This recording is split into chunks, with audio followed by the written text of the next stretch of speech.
आपने ये बताना है कि वर्क वीज़े के कितने पैसे हैं और किस तरह आम अल्फाज में लोग उसको अप्लाई कर सकते हैं।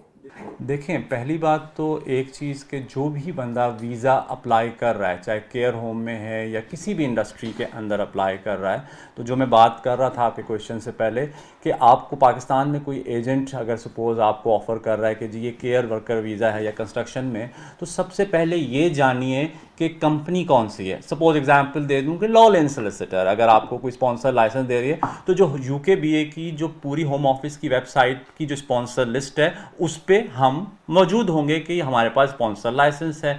अब मेन चीज़ के लोग वहाँ मिसयूज़ किस तरह होते हैं, क्योंकि वो डेस्परेट हैं, वो जाना चाहते हैं, वो ये नहीं देखते कि हमें किस हिसाब से जा रहे हैं। अब आपने कहा एजेंट करोड़ों रुपए ले रहे हैं, हमारी नॉलेज में भी ये चीज़ आई है कि पाकिस्तान से लोग आते हैं।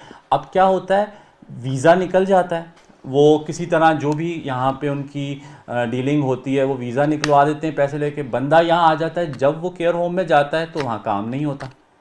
सबसे अहम चीज़ ये होती है कि वहाँ काम नहीं है।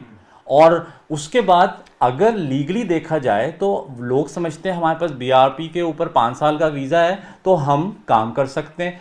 अब वो बंदे क्या कर रहे होते हैं, वो दूसरी जगह काम शुरू कर देते हैं जो कि इलीगल है, क्योंकि स्पॉन्सर जो आपको आपका कॉस्ट इशू कर रहा है, ये उसकी रिस्पॉन्सिबिलिटी है कि वो अपना जो भी उसका स्पॉन्सर लाइसेंस पे बंदा आया है उसको अपडेट करे और होम ऑफिस को अपने सिस्टम पे अपडेट करे। अब वो कंपनीज को भी नहीं पता होता। अच्छा, बाज़ कंपनीज यहाँ पे इसी तरह एजेंट ने किया हुआ है कि वो मुख्तलिफ जावियों से पेरोल चलाना शुरू कर देते हैं, जो कि वो भी कम्प्लीटली इलीगल है कि आपका पेरोल चल रहा है और आप वहाँ पे मौजूद नहीं हो।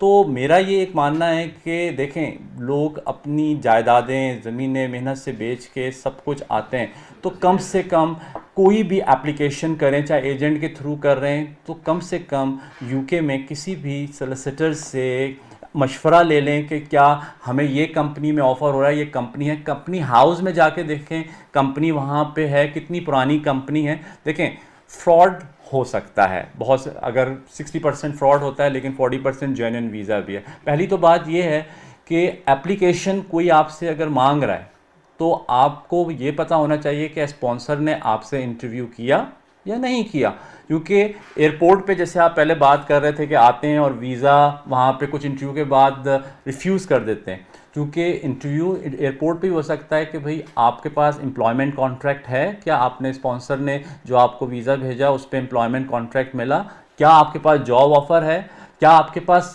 रेलेवेंट एक्सपीरियंस है। ये आपसे इमिग्रेशन जब यहाँ पे होती है उसके पास राइट है ये चीज़ पूछने का। और बहुत लोग इसी तरह ही उनके वीज़े कैंसिल हुए हैं या उनको वापस डिपोर्ट भी किया है। तो मेरी एडवाइस यही होगी कि प्लीज़ जो भी ये एप्लीकेशन करें, सबसे पहले प्रॉपर चेक कर लें आने से पहले कि वो स्पॉन्सर मौजूद है, और स्पॉन्सर से डायरेक्ट आप उसकी कंपनी में बात कर रहे हैं। सिंपल सलमान भाई, इसका तरीका ये है कि होम ऑफिस की वेबसाइट पे जाएं, वहाँ पर वर्क वीज़े पे जाएं, वहाँ पर रजिस्टर्ड स्पॉन्सर, वहाँ पे पूरी लिस्ट है, उस रजिस्टर्ड स्पॉन्सर जो आपको लगता है कि आपके साथ इंटरलिंक्ड है उस पर जाएं, उनको आप डायरेक्ट मेल करें, वो आपसे तमाम डॉक्यूमेंट्स खुद मांगेंगे। अगर आप क्राइटेरिया पे पूरा होता है तो फ्री ऑफ कॉस्ट आपको स्पॉन्सर बिल्कुल। अगर वो आपको देखें, कोई भी बंदा आपको लीगली जो स्पॉन्सर कर रहा है वो आपसे चार्ज क्यों करेगा लाखों रुपए। पहली तो बात ये है कि आपको वो 10 लाख 20 लाख 25 लाख रुपए देके वीज़ा क्यों, अगर शॉर्टेज ऑक्यूपेशन में उसको बंदा चाहिए तो वो पैसे से क्यों वीज़ा बेचेगा। अच्छा सलमान भाई, दूसरी एक इंपॉर्टेंट चीज़ पिछले दिन हमने देखी थी, एक बड़ी खबर है जी इनोवेटिव फाउंडर वीज़े पे कि हुकूमत की जानिब से वो 50,000 की लिमिट ख़त्म कर दी है, फ्री ऑफ कॉस्ट आ सकते हैं, कोई इन्वेस्टमेंट की ज़रूरत नहीं है, कोई कुछ नहीं है, बस एक अपना बेहतरीन सा आइडिया आप बताएं हुकूमत को और आप इजीली वीज़ा जो है वो हासिल कर लें।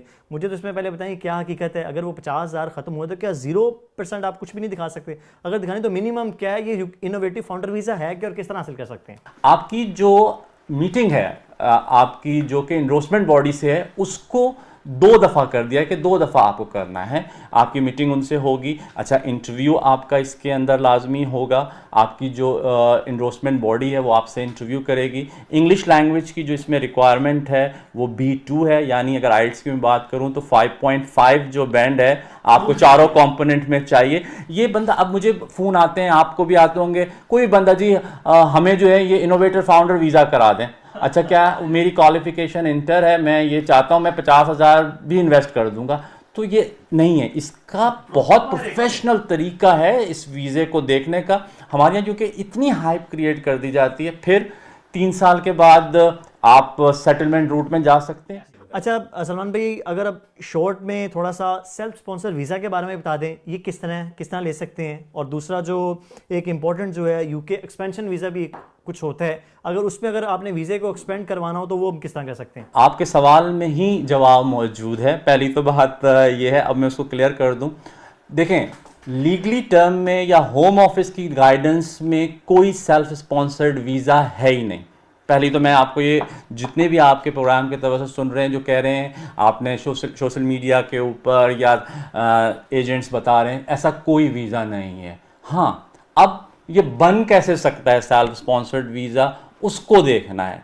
अब देखें, पहले तो ये जानना ज़रूरी है कि जो नाम थे पहले वीज़ास के चेंज हो गए। पहले जो सोल रिप्रेजेंटेटिव वीज़ा था वो वीज़ा अब एक्सपेंशन वर्कर वीज़ा कहलाता है। यानी अगर सपोज़ मेरी बैक होम में बहुत अच्छी कंपनी है और मैं यहाँ पे उसकी ब्रांच या सब्सिडरी खोलना चाहता हूँ, तो मैं यहाँ पर अपनी जो, और मेरी जो बिज़नेस है वो ट्रेड नहीं कर रही हो, रजिस्टर्ड हो बेशक, लेकिन ट्रेडिंग नहीं होनी चाहिए उसके अंदर। ये मैं थोड़ी सी आपको एक्सपेंशन वर्कर से रिलेट करूँगा आप ही के क्वेश्चन में कि सेल्फ स्पॉन्सर्ड कैसे। अगर आपको कोई यही कहता है कि मैं आपको सेल्फ स्पॉन्सर्ड वीज़ा दिला रहा हूँ और मैं आ जाऊँगा, वो पॉसिबल नहीं है।